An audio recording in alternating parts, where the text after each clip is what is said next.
Recently, my husband and I had the opportunity to visit Mesa Verde National Park, which is located in southwest Colorado.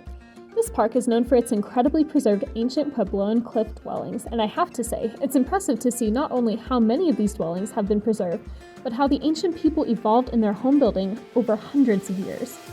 When you arrive at the park, you will first be guided to the Mesa Verde National Park Visitor Center and Research Center. This is an excellent place to pick up additional pamphlets and specific maps for the park and buy tickets to tour Balcony House, Cliff Palace, and Longhouse.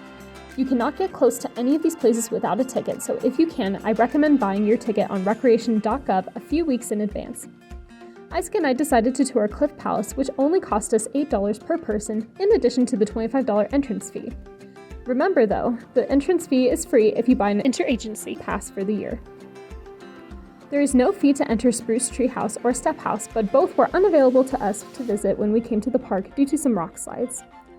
The drive into the park is absolutely breathtaking, especially in the fall. We passed thousands of oak trees that covered the hills in red, orange, green, and yellow. There are also many overlooks to stop at that will give you incredible views of the city of Cortez and the Rockies in the distance. The first large dwelling area you will approach is the Far View sites. These dwellings were built around 800 AD, and this area was one of the most densely populated areas in Mesa Verde. They believed at least 35 occupied villages and farms were within the half-square-mile area. We greatly enjoyed walking around the ruins and were most impressed by the construction of Pipe Shrine House and Coyote Village. After exploring the Far View sites, we ended up down by Spruce Tree House. While we didn't have the chance to get up close and personal with the dwelling, we greatly enjoyed walking around the area and viewing the dwelling from afar. We were even able to observe some lizards run around the warm rocks. Keep in mind that the Spruce Tree House area is the main place to eat and shop this far into the park. Next, we drove down to the Mesa Loop, where we were able to view incredible structures. We first visited a pit house, which was the first permanent style of home built. These were probably constructed around 595 AD and were built to accommodate community living with at least 7 other pit houses built nearby. We then had the opportunity to view Square Tower House, which is the tallest structure in Mesa Verde, topping out at 27 feet tall. There are 8 kivas and 60 rooms inside the tower. The structure is best viewed from an overlook, which is only a 0.2-mile hike from the road. As you continue to drive along the Mesa Loop Road, you will have many opportunities to look out and view many more ancient dwellings, including Cliff Palace from afar. Eventually, the road will lead you to the Sun Temple. The Sun Temple is an impressive structure that very little is known about.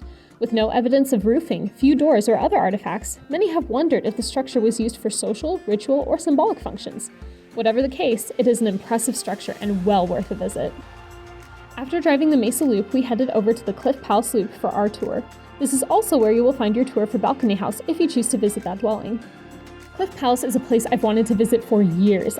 It is the largest cliff dwelling in North America and was built between 1190 and 1280 AD. Despite its name, Cliff Palace is no palace at all. It was instead a dwelling for over 100 people.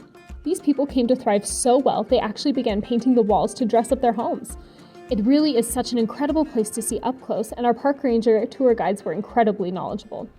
One ranger was even kind enough to perform a song for us on her Native American flute.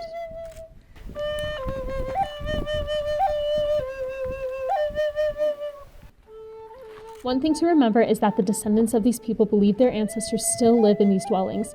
For this reason, please be respectful when entering these homes. Also keep in mind that this tour requires the ability to climb in and out of the cliff area. There are uneven stone steps and 4 10-foot ladders you will have to climb. 3 of the ladders are at the end of the tour. Each ladder is placed in its own stone platform and has stone walls on either side. I'm very afraid of heights, but I was able to easily climb down and out without any problems. Mesa Verde is an incredible place to visit and is filled with some of the most well-preserved and beautiful structures I've ever seen. It's easy to understand why the descendants of the ancestral Pueblo people find it so special and sacred. I hope one day to visit again to discover more of this incredible park.